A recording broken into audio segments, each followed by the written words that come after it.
What's up, everybody? Welcome to Philly with John Marks. I'm back and better than ever. Yes.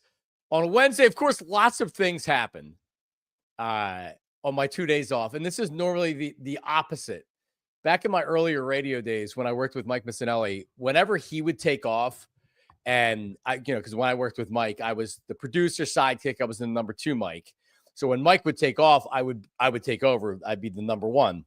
The number 1 seat, and then they would bring in whoever to work with me, Sal Powell, Sean Brace in the earlier days, whatever. And it just seemed like that every time Mike took off was when the big stories happened. Chip Kelly got hired when Mike was off. Cartsy and Richards got traded when Mike was off. I mean, I then there's more, but that's just off the top of my head. That's what I remember. But that's actually it's when Sal and I are fine right now. But we had a falling out because Sal had said that Howie Roseman wasn't being demoted. This was all about nothing. And Chip, it wasn't when Chip was hired. It was when Howie got demoted to the basement because Chip was going to leave. I think that's how it was. Yeah. And I was like, yeah, Chip Kelly is like, because if you remember the day, it was, we didn't know if he was going to stay or not because he was using a power play. And it was like, oh, he might leave. And what do you know? They gave him full authority. They demoted Howie to the basement. And then bing, bang, boom, he gets fired a couple years later. Howie Roseman takes over, and the rest is history. But I had not argued with Sal, but I questioned Sal on the air, and I said, I totally disagree. This is not just, oh, yeah, no, Howie's not getting demoted. Everything's great with Chip.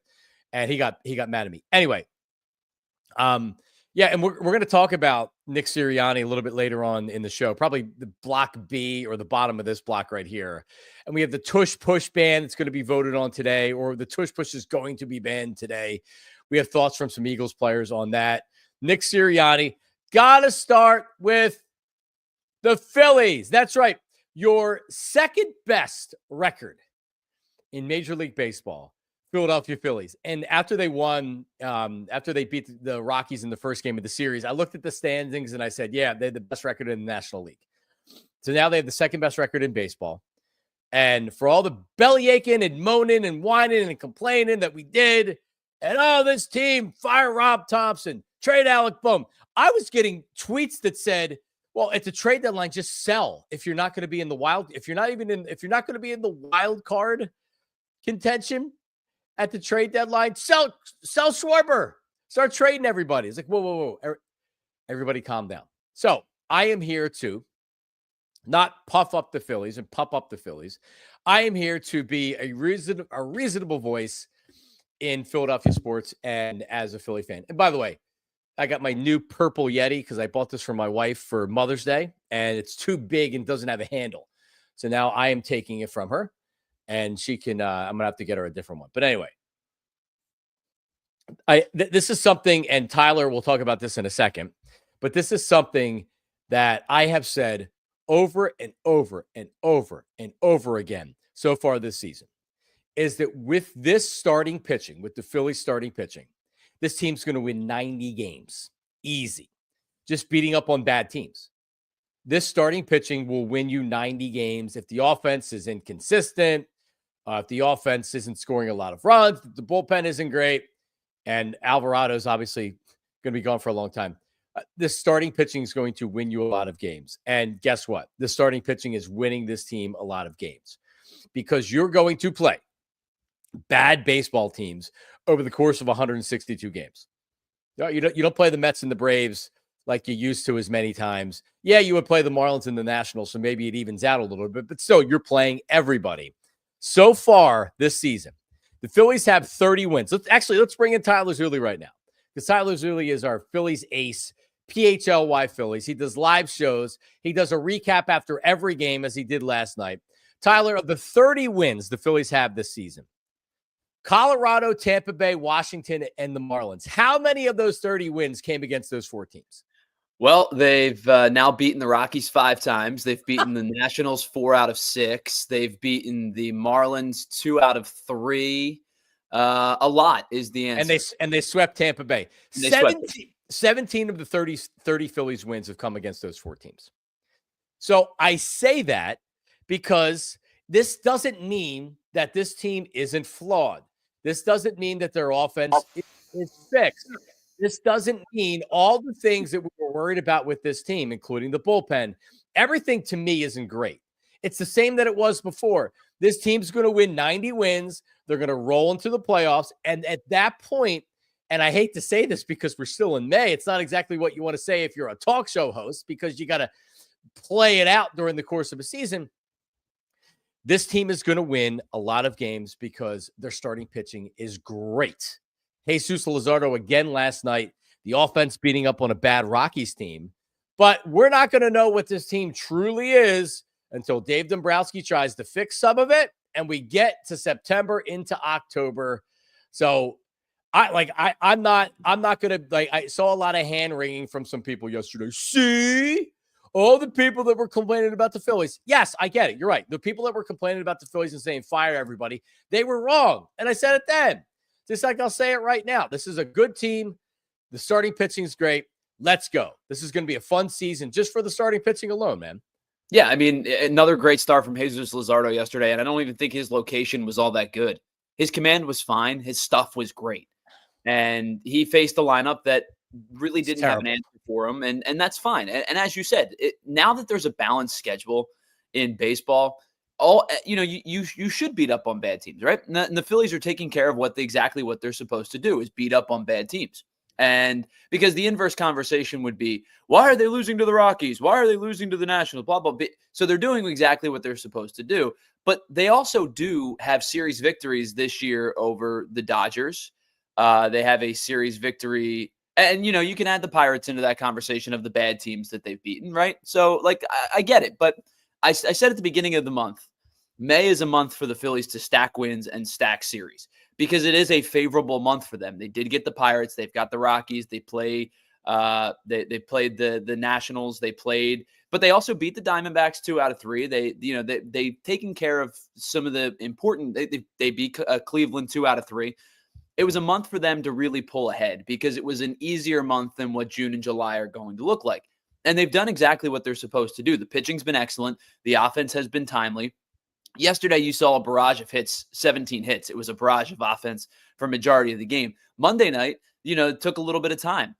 Kyle Freeland pitched well on Monday night. He was keeping them off balance. He did a decent job. And then they exploded in the 7th, 8th, and 9th inning and ended up with another 17 hits. I mean, sure, the Rockies are a pretty pathetic excuse of an organization, but the Phillies, they're doing what they're supposed to be doing, which is, great, as you brought up, elite pitching, elite starting pitching, and offense that when they're in their groove, like they're currently in, they're gonna cruise, and they're doing exactly what they're supposed to do by stacking these series wins against the teams that we know that are inferior to them.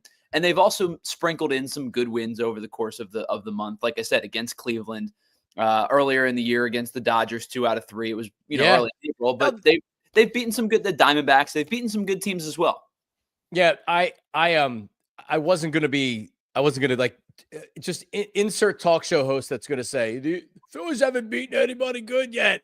You're right. I didn't even include the Pirates in the win total, right? Which would up it even more. The reality is that they have beaten some good teams, but isn't there something to beating the bad teams as opposed to cruising into a city and saying like, oh, we got these fools, and then losing 2 of 3? No, they haven't lost, like you said, 5 for 5 in Colorado. They swept the Tampa Bay Rays. They swept the Pirates.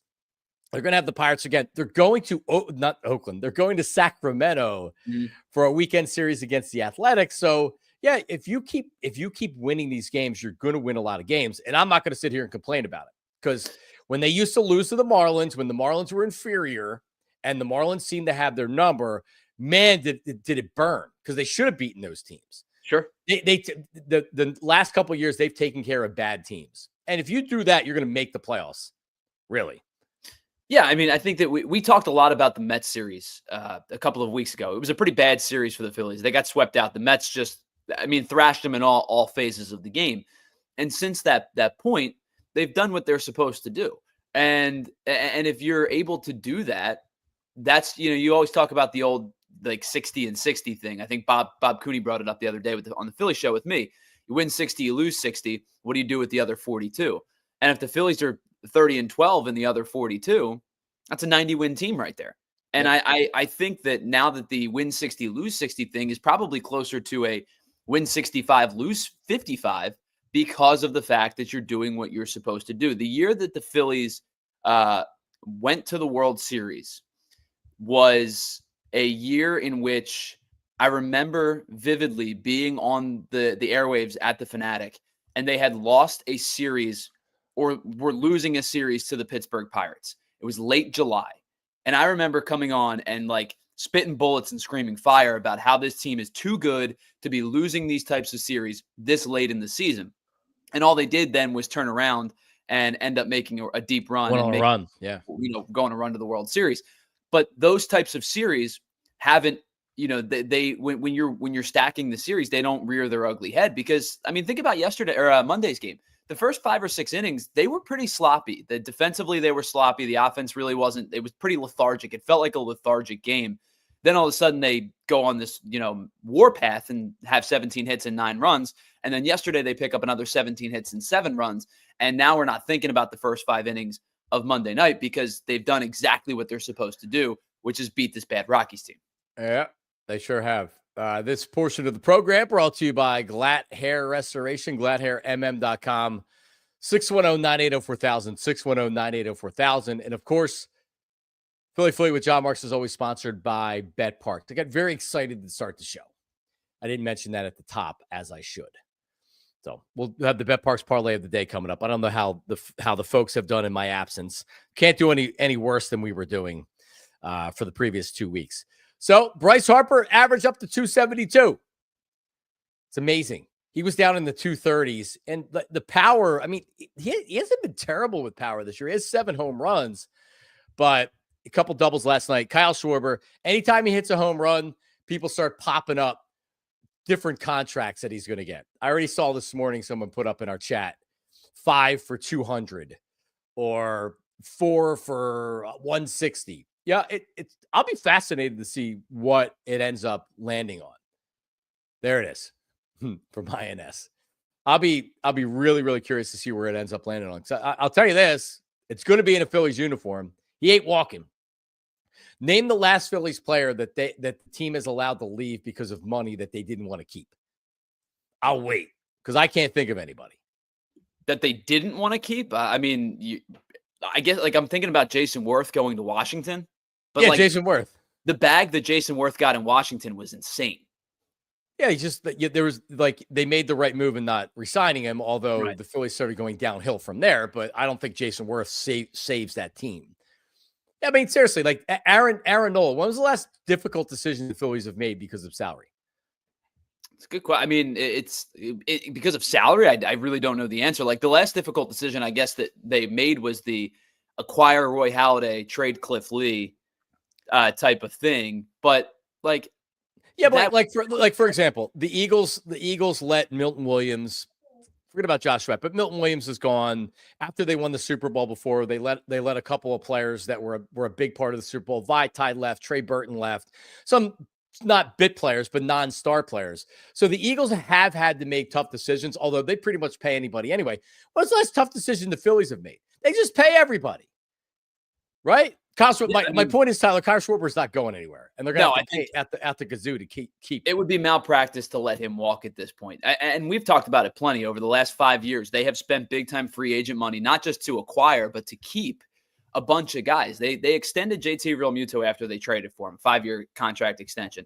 They extended Zach Wheeler, made him the highest-paid AAV pitcher in Major League Baseball history, up until, obviously, Shohei Ohtani's, you could have that conversation later. Right. They have extended Aaron Nola for a multi-year, pretty significant monetary investment, but they've also signed free agency. They've signed Bryce Harper, Trey Turner, Kyle Schwarber, Nick Castellanos, Zach Wheeler, and have spent money on, even like fringe players like a Max Kepler. $10 million a year it's not a ton, but it's not chump change.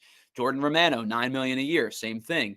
Like they've spent the money when they need to spend the money, and they've kept the players when they need to keep the players.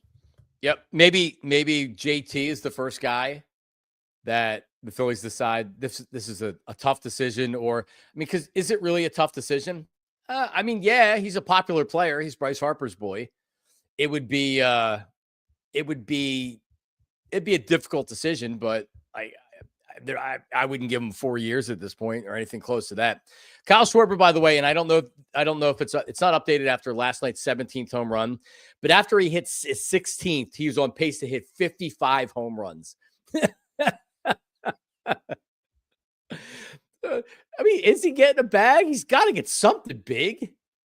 They're not just gonna. He's not getting an $80 million contract, ladies and gentlemen. For everybody that's saying 4 for 80 or 4 for 90, he's on pace to hit 55 home runs. I don't care if he's a DH. I don't care if he has one leg. The only thing he can do is hit. He's getting a bag. Let me ask you a question, John. Is Kyle Schwarber a better hitter right now than he was when the Phillies signed him in 2022? Absolutely. There's your answer. He's a better hitter. His reverse splits are ridiculous. You can put him back to back with Harper because it's not really like having two left-handed hitters.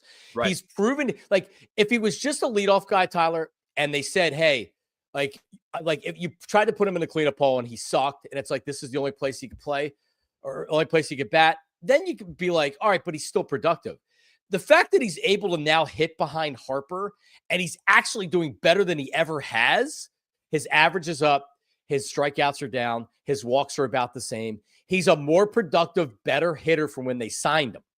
You can't lose this guy. There's nobody on this team they can afford to lose more than Kyle Schwarber. Even Zach Wheeler. And as dominant and as important as he is, like, the starting staff is good. This lineup isn't great. You can't. Kyle Schwarber's coming back.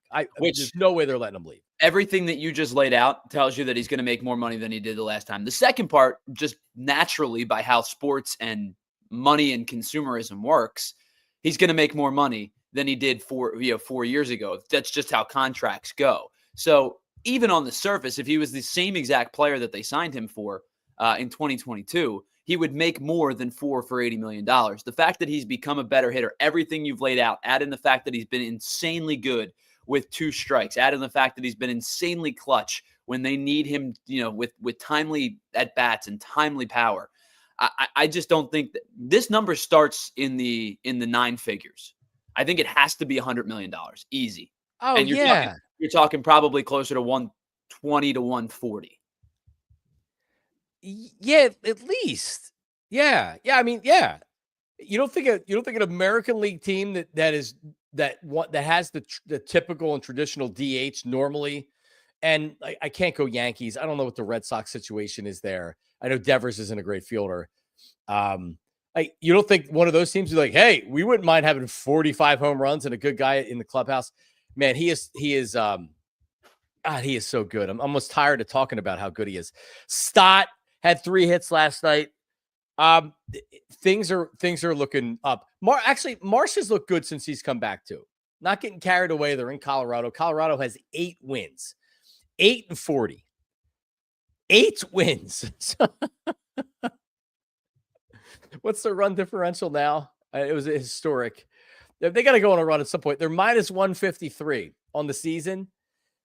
That's like 70 runs above the next best team, which is the Orioles. God, they are bad. Between them and the Pirates. 3 in a row? What's that? You said they got to go on a run at some point. What's that, 3 in a row? 2. So we're away. I was away at Kalahari, which is a water park in the Poconos, Mount Pocono, and we're with 5 families. Not those 5 families, not the mafia. We're with 5 other, my daughter's friends from school. We've become friends with their family, so we're up there. And my buddy Rick is from Pittsburgh, and he's a Pirate fan. But how can you really be a Pirate fan? But we had the game on after. It was during the Phillies game. We had the Pirates game on. And they're horrible. So I'm looking at their lineup and I'm being like, well, who's their best player? And he looked at me and he goes, there's no answer to that. They don't have a best player. There's nobody. Andrew McCutchen might be their best offensive player. Bart, who is their catcher, might be their best offensive player. Imagine having that team. Okay, you have Skeens, but Abel actually went out there and went toe-to-toe with Skeens. So, imagine having that team. Man, pinch yourself, Tyler Zulli. It's not always going to be like this, brother. I talked about that on Friday. I would be really mad if I were, because the Pirates fans are good fans. The ballpark's beautiful. They want to win. They're a good fan base when it comes to baseball. They have a history of winning, not recently, of course, but they have a history of winning in the 50s through the 70s. 1979, they won a World Series. Right. I mean, and that's the last time they won a World Series. So you're talking almost, you're closing in on 50 years now with that one. And a bulk of that from probably the mid 90s on, since the Andy Van Slyck Pirates teams, like they've been bad way more than they've been good. And part of that is because ownership refuses to spend. Like, to answer your question, is it O'Neal Cruz, like a guy who strikes out a million times but has insane raw talent? But like the answer to that question is like they just don't put together a winning product on the field because of the fact that their ownership group refuses to spend money. Yeah, and he wasn't in the lineup there tonight when we were watching it. All right, we'll come back. Some more Philly stuff. Also, Nick Sirianni gets a contract extension, but yet there are still people out there that refuse to give the man credit. And Tush Push is going to be gone today. Jordan Mailata had some thoughts on that. Some other Eagles did as well. That's all coming up next. Philly with John Marks, 2-2. We are back right after this. Yo, check it out. So, the weather. By the way, the weather's going to be horrible for the rest of this week, right? Perfect time to get to Ashley Furniture because the low prices, man, they're blooming. Spring into savings at Ashley. Save up to 50% off living rooms, bedrooms, and dining rooms, and have it all delivered for FREE free. Long-term, no-interest financing. You're saving on top brand mattresses and getting free delivery setup and removal. But don't wait. And listen, looking to upgrade your bedroom, couches, furniture, whatever it is, mattresses, get to Ashley. Spring into savings now at Ashley, South Jersey, and Philadelphia. Financing is with approved credit. Minimum purchase required. Some exclusions may apply. See store for complete details. Hurry to Ashley. Visit ashleyfurniture.com for more information. ashleyfurniture.com. Ooh-ah. All right, let's go to Empire. Empire today. Flooring. It's like some things when you upgrade your home. When I got new windows in my home, and that's a big investment, right? Like you're like, okay, new windows, you save some money on electric or whatever, but like aesthetically, you're not looking at your windows. It's nice to have new windows. You're not looking at your windows. Let me tell you what you're looking at every single day. You're looking at your flooring. You're looking at your hardwood. You're looking at your carpeting. It can make such a difference in your home with how it looks. Maybe you are looking to upgrade the cell. Maybe you flip, whatever it is, right? Empire today is what you want to do because you're not going to the big box store to try to save a couple dollars. First of all, you're not going to save a couple dollars. Empire today are flooring experts, dedicated flooring professionals. They focus on flooring every single day. It's all they do. It's all they do. So don't wander the aisles looking for things at the big box store, and then you have to bring it home. So you have to borrow Larry's pickup truck so you can put everything in the back. Nope. Empire today is your best bet for a new floor. So you're picking the right flooring and you're getting the right colors in your home. That's right. They bring the showroom to your home. Get precise measurements and you can have all your questions answered so there are no surprises. The advantage to them bringing the showroom to your home, you see what it looks like in your space with your furniture, with your lighting, with your walls, with the color on your walls. It makes a difference to your flooring. Why wouldn't you want to do that? Schedule a free in-home estimate right now because some things are just better at home, and PHLY listeners can receive a $350 discount. Use the promo code PHLY. $350 discount. Restrictions apply. Visit empiretoday.com/PHLY for full details. empiretoday.com/PHLY. Hooah. We are back. Philly with John Marks. All right, so before we get into this Eagle stuff right here. So I mentioned it. I was at Kalahari, which is a huge, I've known people that have went, but I'd never actually seen it. And my kids had off school for in-service yesterday. So we took them out on Monday. It was a good way to get away for a longer weekend that we could stay Monday. And then we left yesterday morning. And it is a huge indoor, they have an outdoor water park, but it's a huge indoor water park. And the hotel, it's like not like Vegas, but it's huge. They have a couple different wings. It's almost like an Atlantic City type Tropicana or something like that hotel where they have everything inside. You don't have to go anywhere. They have restaurants. They have everything else.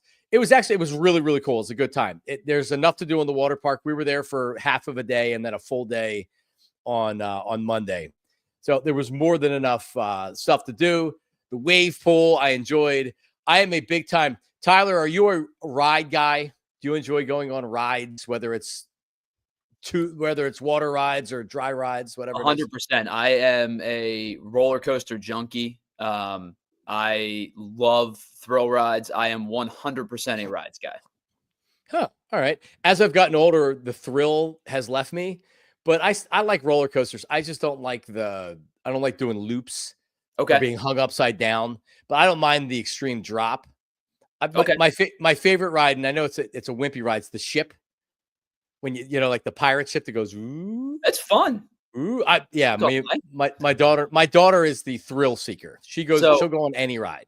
I have always been that way, and I always tell people this. Here's my caveat. There is one ride that I will not go on, and I will not ride a Ferris wheel.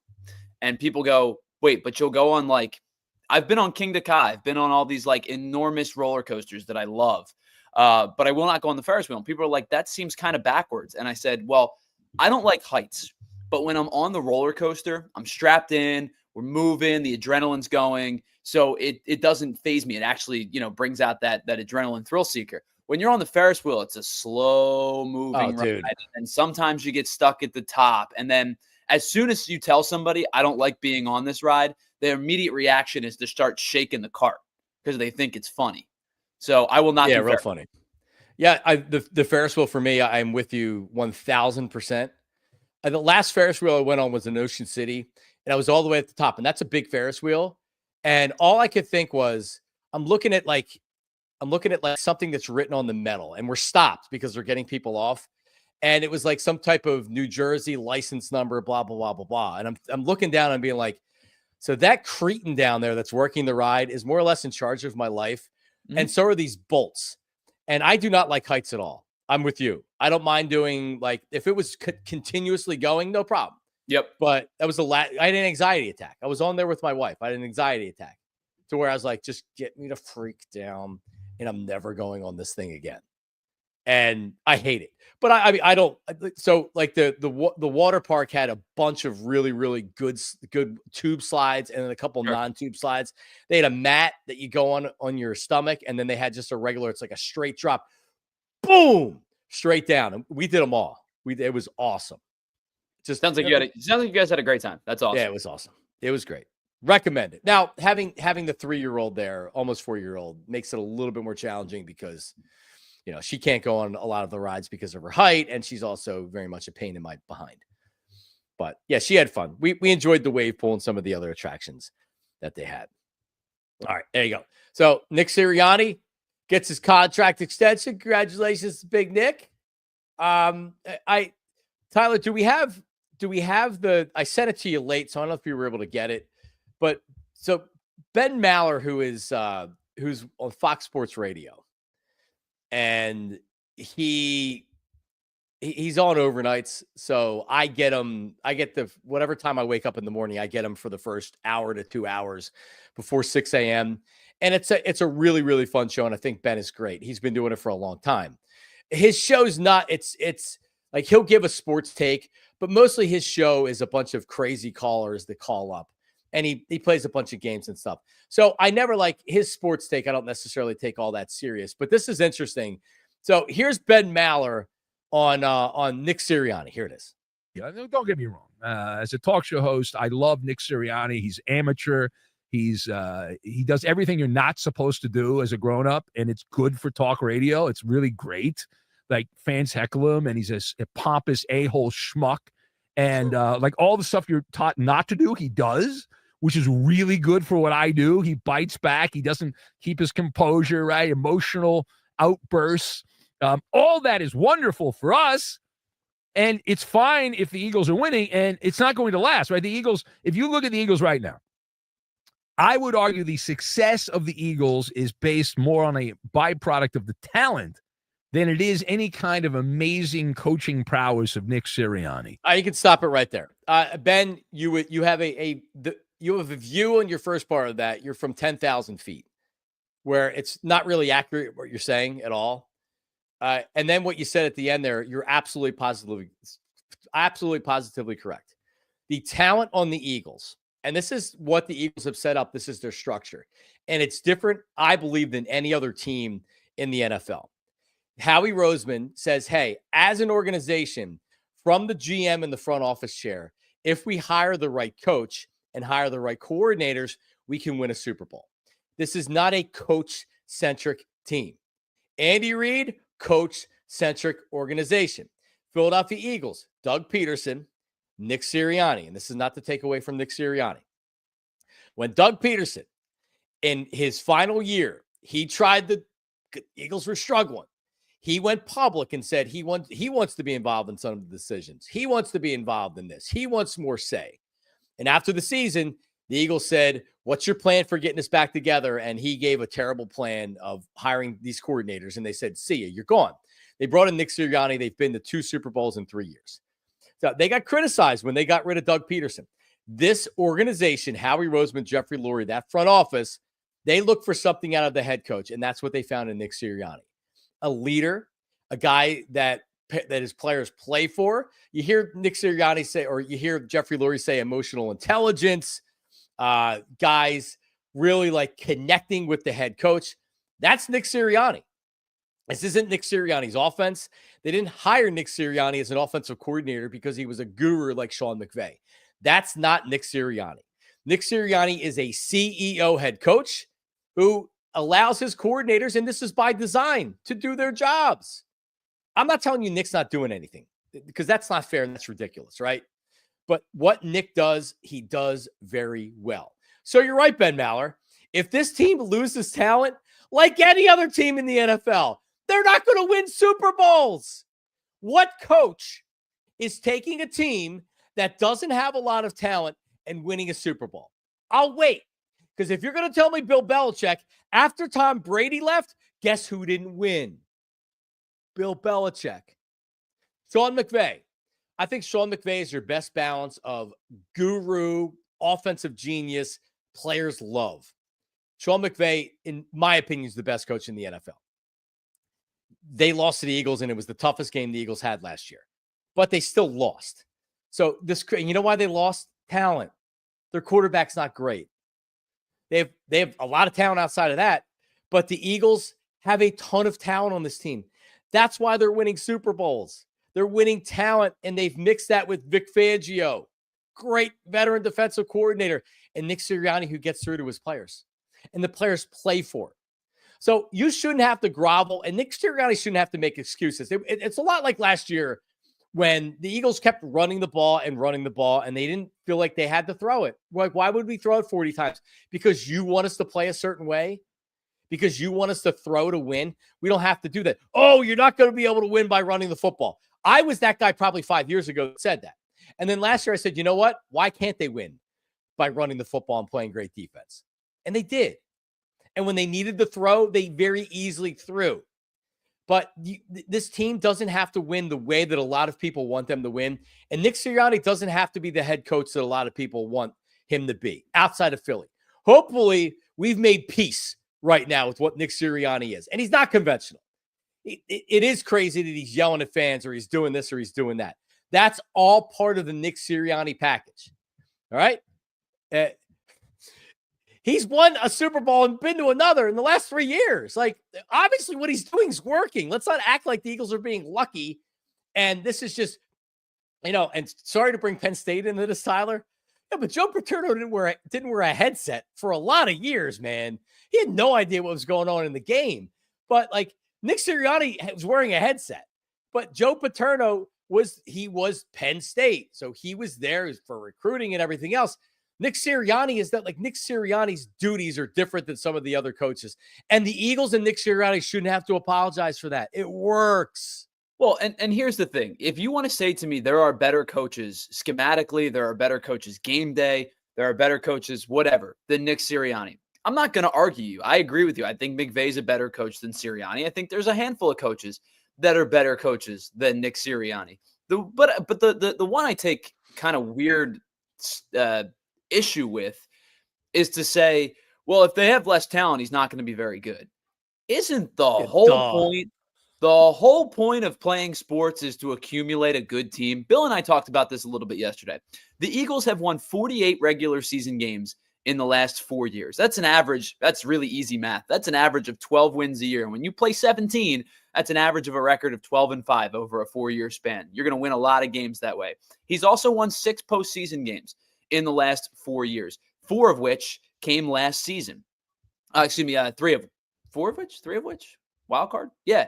4 of which came last season. So he has 6 postseason victories in 4 years, and 2 in another season when they went to the Super Bowl. So yes, it is predicated on having good talent, but isn't the point of playing to compile talent to win games? Like there's no difference if like the people always talk about the Golden State team. Did you really need Kevin Durant? I don't know. Did you want to win another championship? Right.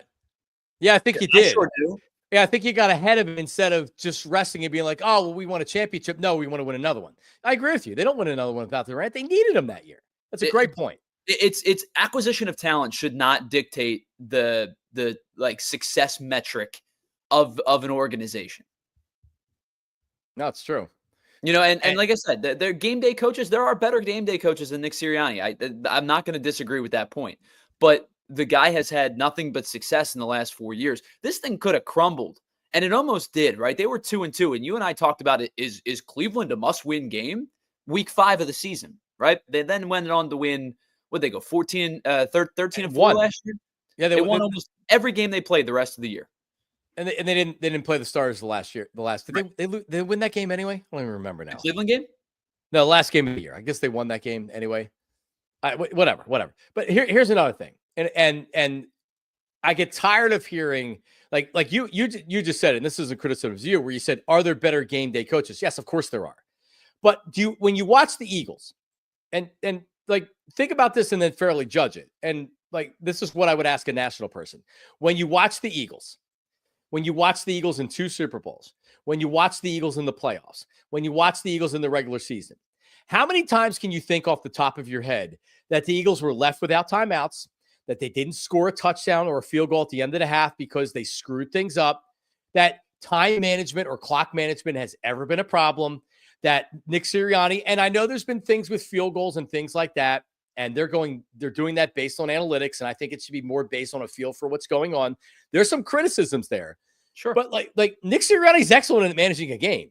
He's excellent at closing halves, at knowing how to manage a game in a final drive to make sure the other team doesn't get the ball back. Nick Sirianni's excellent at that. So let's not act like Andy Reid, who may not be the best coach in NFL history, to this day still makes mistakes, in-game decision mistakes with clock management. So let's look at what Nick Sirianni actually does. All right, he's not calling plays. I don't want him to call plays. But, man, he does a great job at managing the game in-game. He just does. He does a great job. And this is not like a gotcha question. This isn't a trap question. This is a pretty straightforward question when I ask you. When you watch most of the Eagles games this season, especially in the regular season, postseason, they were pretty dominant in a lot of different phases, but especially in the postseason, what do you think, or in the regular season, what do you think their best drive of the game week in and week out was more times than not? To me, it was the first drive coming out of the half. Yeah, second half. Agreed. Or third quarter opening drives, more times than not, I would bet you, without knowing the number, I would bet you resulted in points. I remember a drive against the Rams. I remember a drive against the Dallas Cowboys. I remember a handful of drives where, as you brought up, they have done a good job of, winning a coin toss is whatever, but they've done a good job of setting themselves up. Let's get 3 before the half, and then we'll come out at halftime. And even if we get another 3, it's a 6-point swing. It's a possession swing because you've scored on back-to-back possessions. But more times than not, the Eagles were super successful on their opening drive in the third quarter. That's in part due to coaching staff. Yep. Yeah, how about this? And I saw somebody in the chat say this. Nick Sirianni also, how many NFL head coaches would just allow, like, oh, yeah, you're not calling plays anymore, Nick. Okay. Like the offensive coordinator got a head coaching job. He doesn't immediately go for power and say, hey, I went to the Super Bowl.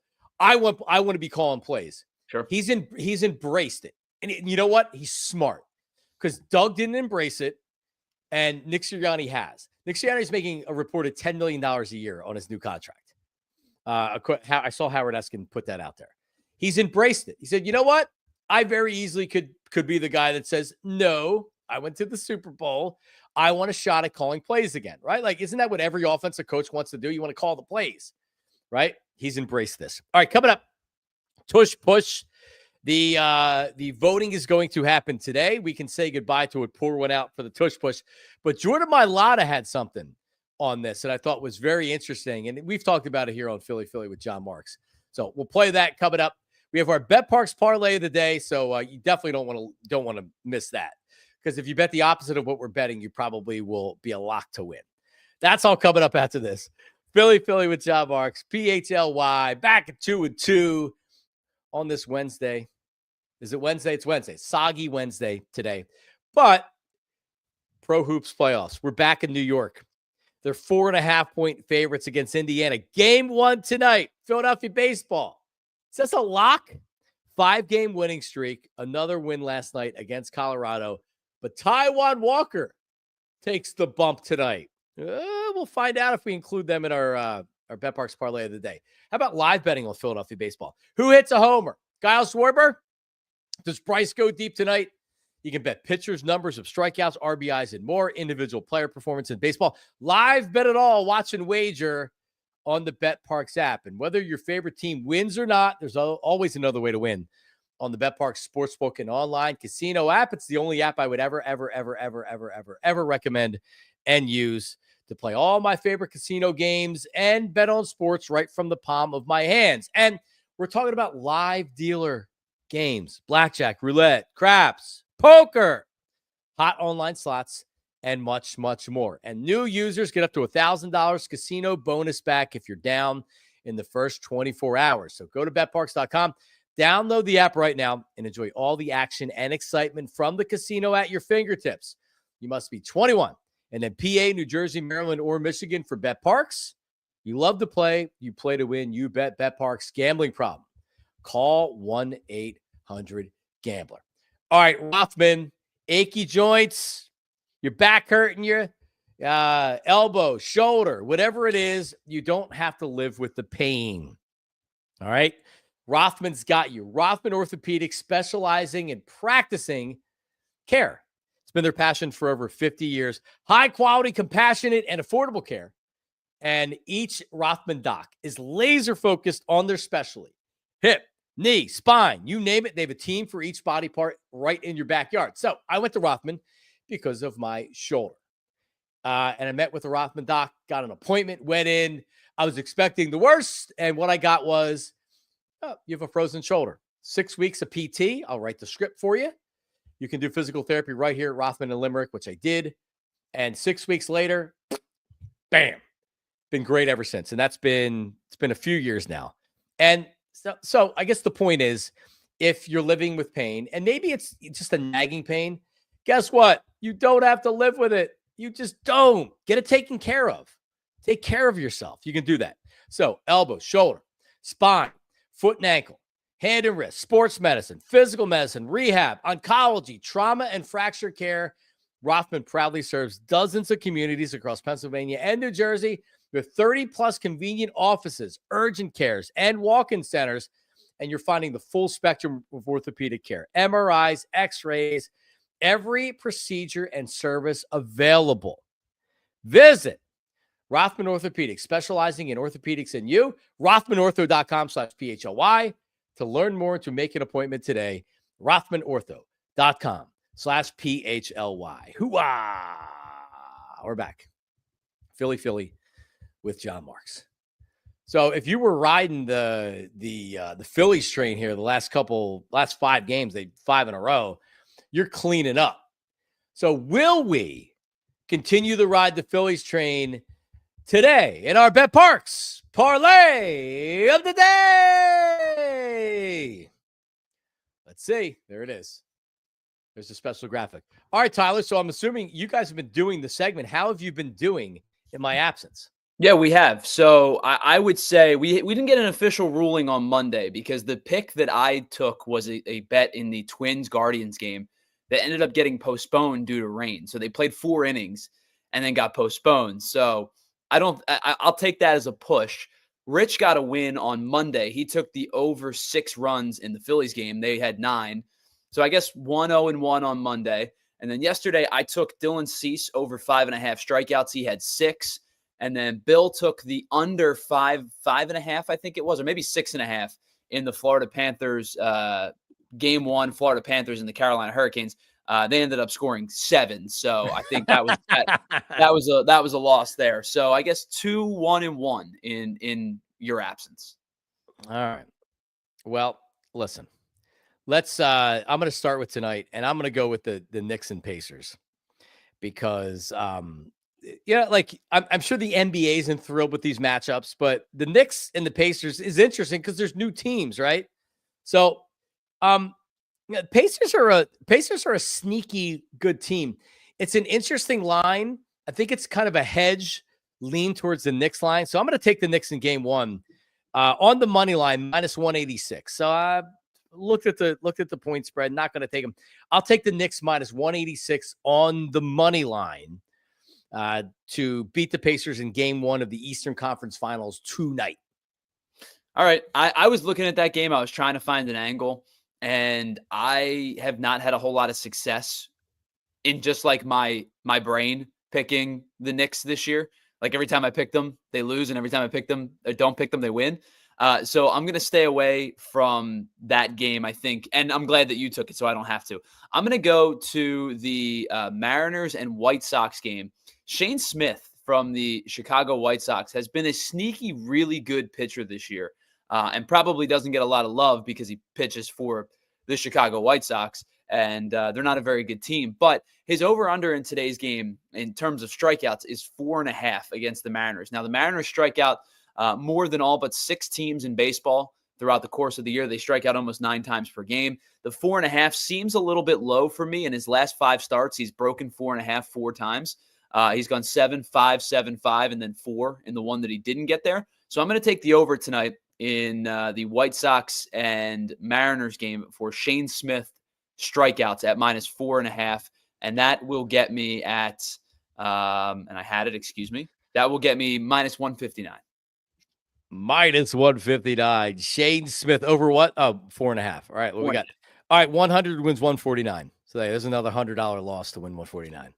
There's our BetParx Parlay of the day. All right. I always look for like Jalen Brunson always seems to go over, except the last time I bet him over, he got 5 fouls in the third quarter in 9.5 minutes. And then he fouled out. He would have easily went over and I would have nailed that parlay. But yep. Tyler, did you know this? You weren't around last week, but I'm now a Knicks fan. Oh, I am. Yeah, but I'm not a Knicks fan. I am and Black Rudy will not join me on this. Maybe you will, but it's a club we're calling Sixers fans for the Knicks. Because, like, listen, I watch the Knicks play and I'm like, you know what? I wish that was my team. And because my team doesn't ever win anything and isn't going to win anything before they blow it up. So we're at least 5 years from making a run again, if not longer. So instead of just watching the game and being jealous, as a 76er fan, I'm not considering myself a Knicks fan, but as a Sixers fan, I'm going to root for the Knicks. So Sixers fans for Knicks. Your thoughts? So I will separate because I think the reason behind it is you are, I don't want to say jealous because jealous is an ugly word, but you wish the Sixers played like the Knicks do, right? Yep. Is that part of it? I love the way that the New York Knicks play basketball. They are a hard-fought team. They're never out of games. They come up with clutch shots when you need to come up with clutch shots. If their jersey said Orlando Magic across the chest, I would be all with you. If their jersey said Chicago Bulls across the chest, I would be all with you. I will under no circumstances root for the Boston Celtics, nor will I root for the New York Knicks. So I will be rooting for the Indiana Pacers in this series, even though I understand your reasoning being you just can't do it, though. I can't do it. It would be like me saying, well, there's guys on the Atlanta Braves that I like. I like watching Ronald Acuna play. I like watching Matt Olson play. If the Braves are in the World Series or in the NLCS, I'm not rooting for them. Right. Listen, I know I'm going to be in the minority. I know I'm going to be called a fraud. If I tweet it out, someone will save it. And then when the Sixers are good and I'm excited, they'll be like, sorry, you can't be a Sixer fan. Nope. You got to go to Madison Square Garden. Right. That's fine. And someone put up in the chat, Knicks fans are the worst. Are you saying that out of respect? Because I agree with you. And I say it out of respect. They're like us. These Knicks fans are like us. They're good fans. They're huge basketball fans that have had an absolute. You see the garbage cans and the trash bag or the bags of trash they were throwing at that Pacers fan with the Tyrese Halliburton. There's a guy walking out with Tyrese Halliburton jersey after the Knicks win the series. Not a wise move, and he's getting bags of trash thrown at him. Like, yeah, there we go. I bleed orange and blue. Orange and blue blood. No, man, I don't. I get but hold on. You had said it perfectly. I love Josh Hart. He's not the most skilled player in the world. He'll score 4 points one game, but then he hits a 3-pointer in the fourth quarter when you need it. I love Jalen Brunson. I don't like Karl-Anthony Towns all that much, but I love the way that they play and they have attitude. One of my favorite players in the NBA is Dante DiVincenzo. He's not a Knick anymore, but still, like, that's the way that they played. I love his attitude. And then I watched the 76ers plays, and they have a bunch of wimps on that team. Seriously, give me the 76er player with edge on him. I'll give you the answer. There isn't Tyrese Maxey, but no, he's a good player. But does he have edge? I don't know. That's a good question. Not every player on your team's going to have edge. It's probably like you're talking about Gershon Yabusele. Yeah, who's probably not going to be with them next year. Remember the last time they needed toughness, Joel Embiid, after they lost to the Heat, said they need PJ Tucker. Yep. The GM, Joel Embiid. How'd that freaking work out? Well, and it's why they went and got Caleb Williams, or excuse me, Caleb Martin too. A little bit of edge to him. And then they traded him right away. And then they traded him. Yep. All right, there you go. Well, listen, let's go Knicks tonight. Sixers fans for the Knicks. Anybody else that wants to join me that has, listen, to go out like this and to say this, like, not everybody's going to want to do it, even if they feel it in their heart. I know there's people out there that feel it in their heart, but I'm not afraid. I remain unafraid. Tyler, I guess I'm proud of you for standing up for what you believe in, but I will not be joining you on that train. All right. Well, enjoy your ride. I hope the destination is fruitful for you. But I'm out. I respect it. We'll react tomorrow. It will not be the lead of the show because I know this is still Philadelphia. But there you go. All right. So it will go to a vote today. The Tush Push, as we know it, likely to be voted out. They have rewritten the rule. 7 weeks ago, they took it off. They tabled it, as you would say, because they knew they weren't going to get enough votes. And they rewrote it. So the revised proposal by the Green Bay Packers broadened the original language to prohibit pushing, pulling, lifting, or encircling a runner by any offensive player, not specific to the quarterback. See what they did. Oh, this isn't concerning the Eagles. What do you mean? We love the Eagles. We don't mind the tush push. We're just coming up with a rule. We're worried about player safety. Blah, blah, blah, blah, blah. We know. So they need 32 votes, though. So it would go back 20 years ago when they took this rule out. You weren't allowed to push. You weren't allowed to pull, anything like that, in large part because it wasn't being officiated when players were pushed or pulled. So they said, well, if they're not going to call it, then let's just take it out, right? So, it's going to be voted out, and it's just going to happen. I did see something that was interesting. If you remember, the story that's out there is that the league now, what they're doing is like with the Lions. The Lions were mad, the Lions were mad that they could have lost that last game of the season against the Vikings. And it was one particular player too. But if they lost to the Vikings, they would have went from being the number 1 seed to a number 5 seed and playing a road playoff game. The GM came out and said it. And the league called the Lions and said, hey, we agree with you. How about you propose a rule and we'll try to get it pushed through? The president of the Lions came out and said that happened. So what we're learning is that the league influences rules that they want taken care of by cozying up with the team. So the Packers become the team that write this rule. They don't have an owner. Ownership, like Jeffrey Lurie could get mad at a potential owner. He'd be like, hey, what the bleep?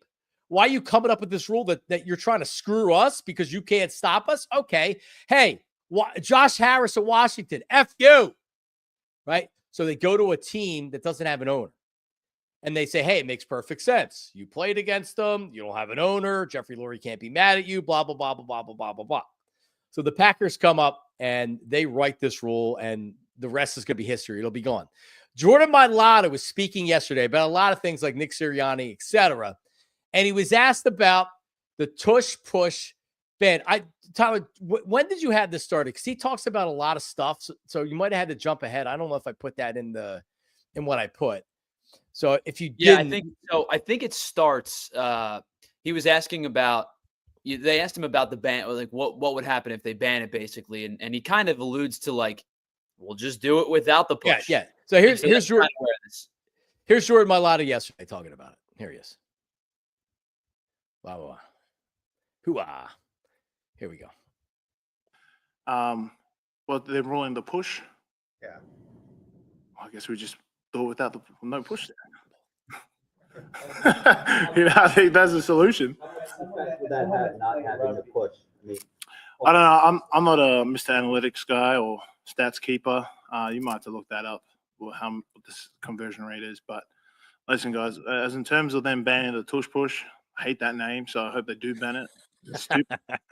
But I can't control that. We can't control it, so we don't even worry about that. Right now, we're just installing our schemes, whatever KP is installing that day. That's good. That's good. Yeah, and AJ Brown said later, we're talking about it's 1 yard. So these guys already know, like they're tired of the talk. They're tired of everything with it. And Jordan Mailata's right, and it's something that a lot of people, including Philly with John Marks, has talked about. All right, so I don't even know what the conversion rate is. Let's just say it's 83%.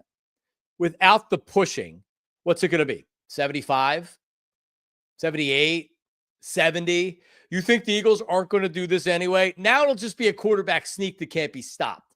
And then the rest of then what are you going to bitch about? How are you going to stop that? We're going to stop the quick. Because guess what? The whole, it's not a football play. Is a quarterback sneak a football play? Are they going to say, no, you have to hand the ball off to the running back? It's a rugby scrum. Tell that to Jordan Mailata, and he'll give you a power slam through a table. Because he's a rugby player. It's not a rugby scrum. Google rugby scrum. Go to YouTube and see what a rugby scrum is, because that ain't it. So I agree. Someone had said, who cares about the tush push? Totally agree. I'm over it. But like today is the day that the NFL has conspired against the Eagles. This is a conspiracy with other teams and the Green Bay Packers to get this out, to get it outlawed. So, and they did it pretty quickly too. They didn't even allow it around for one more year. I'm not surprised. I thought they were going to do this. I'm not surprised. So it's gone, Tyler Zidley. And by the way, John, Jeff Kerr put this out a couple months ago. The Eagles' percentage actually has gone down year after year in terms of running the tush push. 2022, they were over 90%. 2 years ago, they were 88%. Last year, they were down to just under 83%. As a team, they've converted about 70% of all of their fourth downs last year. So my question is, like, what's the 82 going to go down to if you can't use this, but instead just go to a regular quarterback sneak? Does it go to 75? If it goes to 75 or greater, then this was a con job to go right after the Eagles. All right. So by the way, if you're watching on TV right now, slide on over to allphly.com because we're officially in overtime.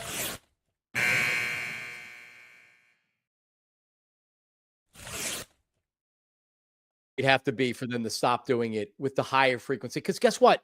Doesn't every team on a if it's 1 yard or less, don't they go for it? I mean, don't they do a tush push anyway? Or excuse me, a quarterback sneak anyway? Right. Yeah. So nothing, it's not going to stop them from doing it. And as many people have pointed out, this is more about the quarterback and the offensive line than the pushing from behind. Period. So good luck. They're going to keep doing it. It's going to keep working, and then you can bitch and complain and figure out another way to screw us. And Randy brings up a good point. He says sometimes the Eagles do it on third down, so it skews the number a little bit, right? The conversion rate of the tush push specifically.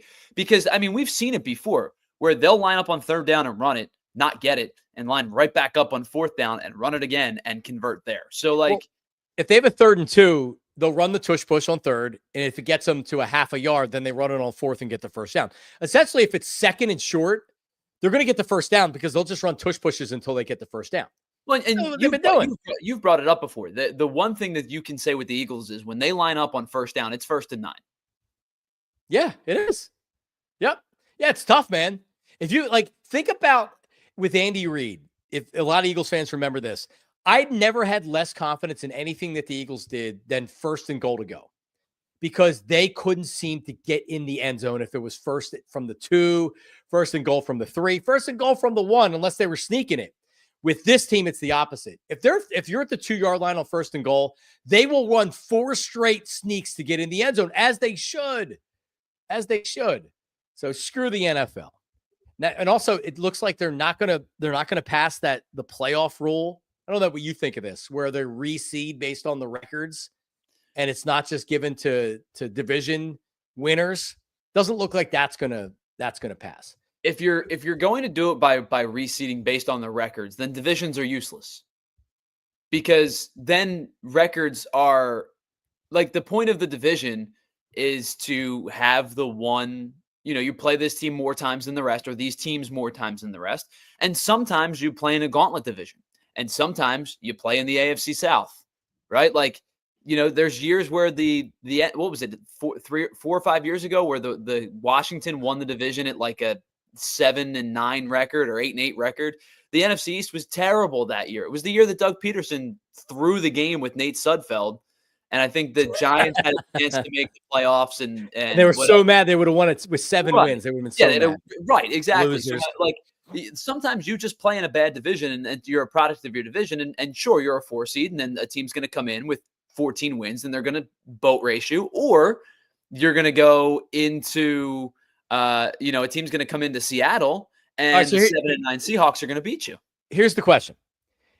If you wanted to get away from divisions, because you're right, if you're going to do that, why have divisions? Would you rather have more competitive fairness and not play each team in your division twice?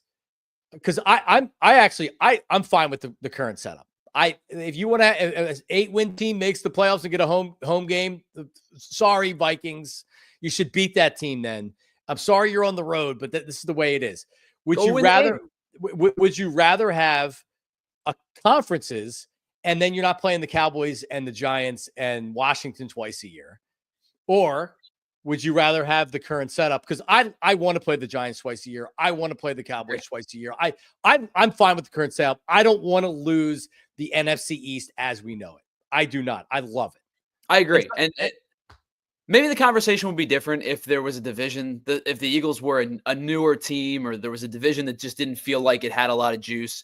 The NFC East is one of the most historic divisions in the NFL, and the Eagles have been the doormat of that division for a majority of it. But right now, the Eagles are the best team in the division, and they are the defending champs, and it feels good to be there, because then you do get a chance. Not only did you win the Super Bowl, but you beat a division rival to go to the Super Bowl. Like, that means something to me. Not only did you play Washington twice and you split in the regular season, but you then go on in the NFC Championship game and crush them. So I think there is merit to, again, maybe it's because they play in the NFC East. The same with the AFC North with all those rivalries. I don't know. Maybe Houston Texans fans don't feel the same way. Right. Maybe, maybe it's a little bit different. But like, as us talking about the Eagles, there's merit to say it's Dallas week. It's Giants week. Commanders, the 2 Commanders games this year are going to be super important for seeding and for division purposes. Yep. I don't want to lose that. Before we get out of here, if you can pop up Eugene O'Neill, his comment up on the so just so everybody knows, this is not a me issue where, believe me, I don't mind working in the home studio. I think it's fine and it looks good. But we ran into this before. This has to do with some things at the studio where it's just easier if we do it from here. This was not by my request. There are some days that Tyler and I request to work from here because of family things or whatever. But this is not by design that I'm saying I don't want to drive in. It is easier for me to do the show and drive in than deal with what I have to deal with at home in the morning. So just so FYI, so everybody knows, this is not a personal request by me today. It's not. Now we are we back in studio tomorrow? We could be working from home. Yeah, we don't know.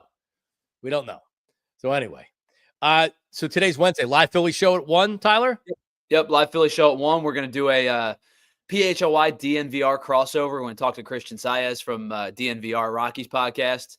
I want to ask him how he does it. I don't know if it's bourbon. I don't know if it's he gets paid a lot better than the rest of us, but I want to ask him how he covers an 8-40 team. But we'll chat with him at 1:30. Talk a little Bryce Harper. Talk Jesus Luzardo start last night. Should be a fun show. Yeah, I mean, they were one of the first states to legalize it. So you never know. Maybe with the help of a gummy or two. It's quite possible. That's how you get through this Rocky season. Thanks to everybody for tuning in. Remember, like, subscribe. The audio-only podcast. If you miss a day of watching on YouTube, and we appreciate everybody who are watching on TV, and we appreciate you. Remember, you can always take us wherever you go and listen to the audio-only podcast. Just search Philly with John Marks wherever you get your podcast. Rate and review. We love 5-star reviews, so thank you. So if you listen to it, you love the show, support us, 5-star review it. Philly with John Marks. We will talk to you live tomorrow at 8 a.m. The Cuz is coming up right now. Switch over to the Cuz. He's live. See ya. We all silly like the mayor.